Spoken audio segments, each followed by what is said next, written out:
Class 10th के लिए matric 2024 के लिए कुछ सोशल साइंस का इम्पोर्टेंट क्वेश्चंस चलिए देखते हैं। फ्रांसीसी लोगों में सामूहिक पहचान का भाव पैदा करने के लिए फ्रांसीसी क्रांतिकारियों ने क्या क्या कदम उठाए। तो सबसे पहले हम लोग देखेंगे कि फ्रांस के लोगों में वहाँ का जो क्रांतिकारियाँ थी, ठीक है, क्रांतिकारी, उन लोगों ने क्या क्या कदम उठाया अपना सामूहिक पहचान को बढ़ावा देने के लिए, ठीक है। तो सबसे पहले उन्होंने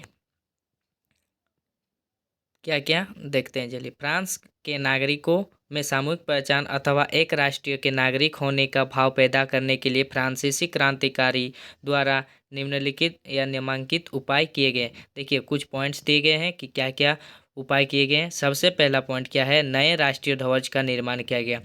तो उन लोगों ने, क्रांतिकारियों ने क्या किया, सबसे पहला एक नया राष्ट्रीय ध्वज निर्माण किया। फिर पृष्ठभूमि तथा नागरिक जैसे राष्ट्रवादी विचारों को प्रोत्साहन दिया गया।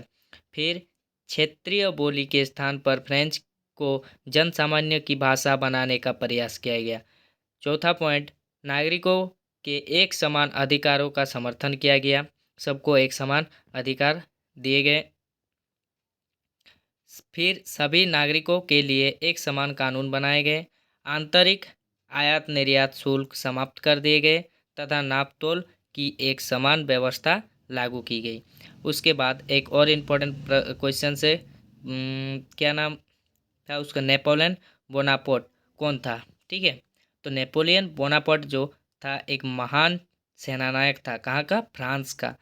नेपोलियन बोनापार्ट फ्रांस का एक महान सेनानायक था जिसके नेतृत्व में फ्रांस ने अनेक विजय प्राप्त की थी। यानी फ्रांस ने अनेक सारा युद्ध जीता था, ठीक है। बाद में उसे फ्रांस का पहला सम्राट घोषित कर दिया गया। किसे, नेपोलियन बोनापार्ट को, ठीक है। उसके द्वारा उदारवादी शासन व्यवस्था के लिए बनाई गई आचार संहिता अभी प्रसिद्ध है, ठीक है। तो ये दो क्वेश्चंस बहुत इम्पोर्टेंट है सोशल साइंस के लिए, ठीक है।